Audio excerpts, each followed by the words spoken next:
আসসালামু আলাইকুম এভরিওয়ান, সবাই কেমন আছেন? আলহামদুলিল্লাহ আমি ভালো আছি। Welcome to my daily blog. আজকে একটা নতুন ব্লগ নিয়ে হাজির হলাম। আজকে দুপুরে কি খেয়েছিলাম সেটাই থাকবে আমার আজকের রেসিপিতে। এই তো দেখেন, আমি আজকে দুপুরে রুই মাছ ভুনা করেছিলাম আর পটল ভাজি করেছিলাম। তো বন্ধুরা চলেন আপনাদের সাথে রেসিপিটা শেয়ার করি।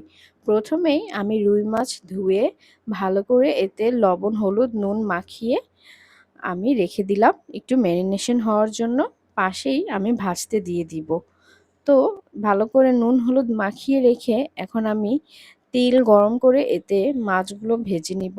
প্রথমে কড়াইতে তেল দিলাম, তারপর মাছগুলো একে একে দিয়ে দিলাম। আমি মাছগুলো কিন্তু কড়া করে ভেজেছি বন্ধুরা। রুই মাছ কড়া করে ভেজে খেতেই বেশি ভালো লাগে।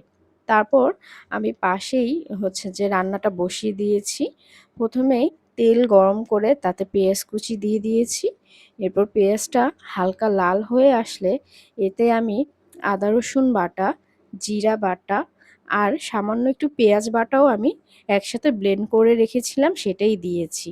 এরপর আমি স্বাদ মতো লবণ দিয়েছি, তারপর একটু মরিচের গুঁড়ো দিলাম, তারপর একটু ধনিয়ার গুঁড়ো দিয়েছি। এরপর একটু হলুদের গুঁড়ো দিয়ে সমস্ত মশলা ভালোভাবে কষিয়ে নিয়েছি। তারপর আমি এতে কুচি করে রাখা আলু অ্যাড করে দিয়েছি। তারপর আলুটা ভালোভাবে কষিয়ে আসলে, সেদ্ধ হয়ে আসলে এতে আমি ভাজা মাছগুলো দিয়ে দিয়েছি। এরপর আমি একটু পানিও অ্যাড করে দিয়েছি। কিছুক্ষণ জাল করলেই এই তো আমার হয়ে যাবে রুই মাছ আলু দিয়ে ভুনা। আমি পরে একটু বিলেতি ধনেপাতা দিয়ে দিলাম কুচি করে।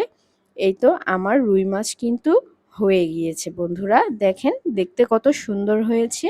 আমি অনেক বেশি ঝোল রাখিনি, একটু মাখা মাখা রেখেছি। আর এই তো এইখানে আমি পাশের চুলায় পটল আলু ভাজি বসিয়ে দিয়েছি।